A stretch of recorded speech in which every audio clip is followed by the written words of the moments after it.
Bwana, mambo vipi? Ni mimi mwalimu wako Sospita. Usisahau kusubscribe channel yetu ili tuendelee kufahamu vitu zaidi kuhusiana na udereva.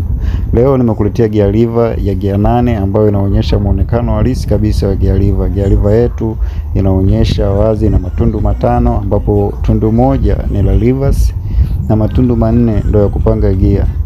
Inaonyesha wazi kwamba gear zetu zimegawanyika kwenye miundo miwili kwa sababu zina matundu manne. Maana yake gear 4 utapanga button yako ikiwa kwenye low, alafu gear 4 utapanga kupitia matundu yale yale button yako ikiwa kwenye high. Jambo la kuelezana sana hapo labda ni matumizi ya hizo gear. Namba 1, namba 2, namba 3 na namba 4 ni gear ambazo zinatumika kwa ajili ya kuondoka na ni kwa ajili ya maeneo ambayo gari inahitaji kutumia nguvu. Namba 5, namba 6, namba 7 na namba 8 ni gear ambazo zinatumika wakati gari imeshaondoka tayari na inafanya mikimbio. Maana yake ili gari iende kasi ni lazima utumie gear za high, ndio ambazo namba 5, namba 6, namba 7 na namba 8 ni gear ambazo zina speed kali.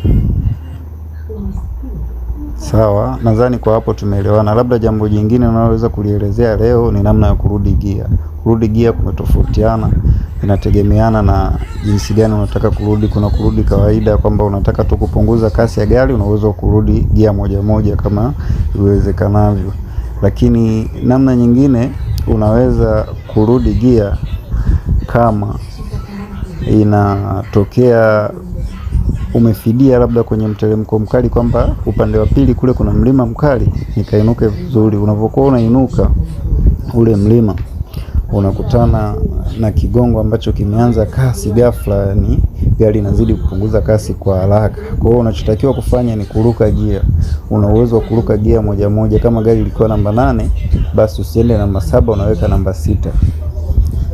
Badala ya kurudi namba 5, unaweka batani yako low, unarudi namba 4. Sawa.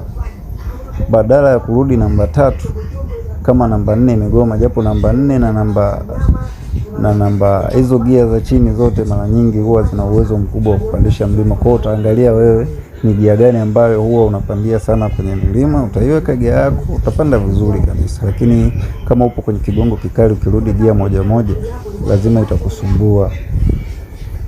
Na jambo la msingi ukiwa mlimani, kama gari imekukatalia gear, hatua ya kwanza kanyaga breki, vuta handbrake, anza upya ndo uondoke. Asante. Somo